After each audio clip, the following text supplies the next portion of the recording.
Hello my viewers, welcome back to the channel. By the video title, you know what this video is about. Today we're just doing some Steelers news and discussing some stuff, as you see from the title. One thing I want to discuss is, of course, starting off first, is T. Higgins. T. Higgins, as you guys know, the Steelers was a team that's favored, one of the teams that's favored to get T. Higgins. They say kind of like they found like out the asking price in the market for T. Higgins type receiver. You know, last year he had what 911 yards, 10 touchdowns in 12 games. So T. Higgins was very productive. You know, he was injured a few times throughout the year, but overall he played very good. You know, he's a pretty good receiver, 6'5", a deep threat down the field, very physical playmaker as well with the ball in his hands, and can go up there and get it. The contested catches, he turned the 50-50 balls to 60-40, sometimes 70-30, depending on who's guarding him. He's a very good receiver. So I'll be all for the Steelers bringing him in. But my question is, if the Steelers bring in T. Higgins, which is like asking prices around $30 million a year probably, or close to it, because you know the market gets reset every time like that. So it'll be, I got a feeling it'll probably be between 25 to $30 million a year. So the Steelers bring him in. Will the Steelers be able to pay George Pickens as well? Because George Pickens playing on the last year of his deal. Now we'll see if George Pickens play this whole year out, unless he's one of those guys who want an extension before this year is finished. And if you do that, then you have to go to approach of saying, okay, do we want to pay him this extension, or do we want to just trade him away and get somebody else and see what happens? I feel like if he asks for extension before the season starts, I don't want to put my last year in my deal. I want an extension before the season start, for training camp. Then you trade him. Then you trade him away for a second-round pick, and then you get some compensation and use that pick to maybe get another receiver over here or something, or you save it for the draft to have more draft capital. But if he asks for that, you trade him. But if he plays out his last year, you have to make a decision. If you do sign T. Higgins, do you want to have another receiver out there? You paying T. Higgins about, say for instance, let me meet him halfway.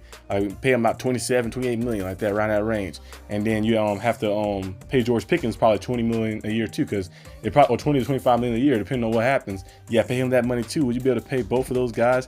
Have your receiver core taking up that much money right there? In the sense of those two players, you have to pull something maybe from the defensive side to reduce some stuff, and you have to see what happens. I think the better approach for the Steelers would probably be to go in free agency. We ain't gotta of course, T. Higgins is a free agent. I don't know what I'm saying. I think a better approach for the Steelers would be go get a veteran free agency. T. Higgins is kind of a veteran a little bit, but his asking price is high. I think Chris Godwin will be around our range. You know, he comes off an injury as well, but he's still very productive. You know, he's a former All-Pro, former multi-time Pro Bowler, Super Bowl champion receiver. He plays physical and stuff as well. He's a good leader for the locker room. He's 28 years old. Be a leader for our locker room. Bring him in. And I think bringing in Darius Slade, I think both of those guys would be great additions to the team to add with GP. And then you see what happens and stuff, of course. You can always draft one later rounds if you want to, or you can wait till the following year to draft another guy if you want to as well. Or the approach of maybe getting Chris Godwin, and then I'm going to bring in D.B. Samuel. D.B. Samuel, asking price might be too high. I know some people don't like D.B. Samuel come to the Steelers, but I'm like, hey, you know, his numbers have declined a little bit, yeah, the injuries and stuff, but also the ups and downs like that, and him kind of not wanting to be there fully with the 49ers. But I think he can be very productive in Pittsburgh. You know, being kind of like in the second to third role like that, because I feel like he's elite. He's elite receiver too. He's all right receiver one. He's more like a 1B type guy, but he's definitely elite receiver two. So definitely have him as your second guy or your third guy. It'd be very good. So imagine if you did go to approach this, I'm gonna bring Chris Godwin in. I'm gonna keep GP, and then I'm gonna trade for D.B. Samuel. You have GP, Chris Godwin, and then D.B. Samuel, and I think that'll work out well. But you gotta also see about the, you know, because I know Chris Godwin's a guy who's locked in. He don't really care about all the extra stuff. He'll do whatever's necessary. GP, he whines, of course, when he get the ball thrown his way. And D.B. Samuel, he has some instances where he was like looking a little out of shape with the 49ers and stuff like that. You know, having some tantrums too. So we have to see how the things kind of shape out a little bit overall and stuff. But I think the best approach probably would be Chris Godwin and Darius Slade. You bring those two guys in, guys who I've seen compete at a high level and give everything they got on the field. They embody what we need, a new era of Steelers receivers. Bring those two guys in. See what happened with GP his last year. If you want to extend him the following year, you can. If you don't, you can bring another receiver in high up in the draft and see what happens the following year. So we'll see what they do with that. We've also seen, of course, Deshaun Elliott. Deshaun Elliott has some comments, of course, for Aaron Rodgers. When they asked Aaron Rodgers, they asked him about would you be interested in seeing Aaron Rodgers come to the Steelers? And he said, nah, just keep him in retirement home. And I know Stephen A. Smith got mad about that, you know, trying to say that he should keep his mouth shut and stuff like. But he's telling the truth. You know, he might have said it in a disrespectful way, but he's telling the truth. Aaron Rodgers is not the same quarterback. I mentioned this on my channel, the Arsenal D.B. channel. I was discussing how the Jets are done with him because, you know, Aaron Glenn not taking any of that stuff. You know, and the other coaches, you know, Robert Salah, he did not want Aaron Rodgers, but they forced him to like take Aaron Rodgers and stuff like that. But now I got a new general manager in, got some new people in too. So hopefully Aaron Glenn can keep more control. But they're not taking any of that stuff, like Aaron Rodgers missing training camp and doing all this extra nonsense.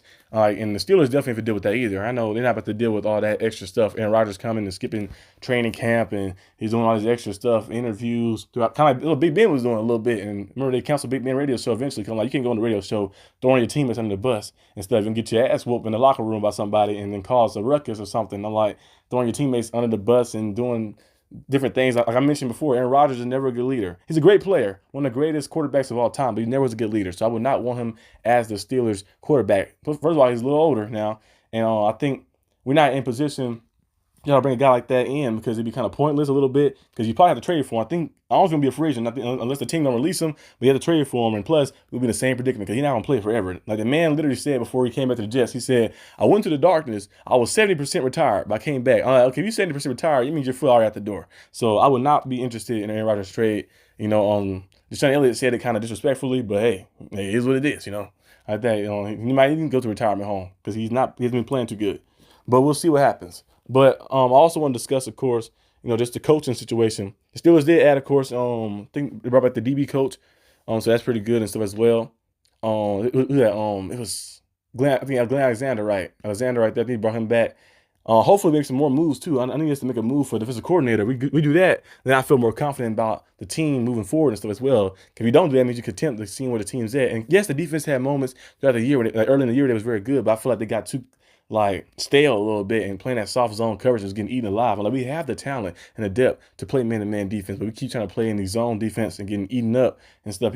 Teams are just beating us badly, especially the Eagles. That was the loss that kind of put us downhill. The Eagles, and then we lost to the Ravens, then we lost to the Chiefs, then we lost to the Bengals. We losing everything. I'm like, dang, we losing everything. So the Steelers got to find a way to get back to doing what they do best. That's sending blitzes. Blitzburg for a reason. They call us that, Blitzburg, for a reason. So send blitzes in, go out there and try to get us back into that level of play. But that's all I have for today's video. Just a quick little news update about some stuff. It's the off season, so a lot of news ain't happening. So basically, most of my videos will probably be me just breaking down draft talent and also free agent we should sign. I'll probably have one of those come out today too as well, so be on the lookout for that. But I'll see you guys when I see you. Peace out.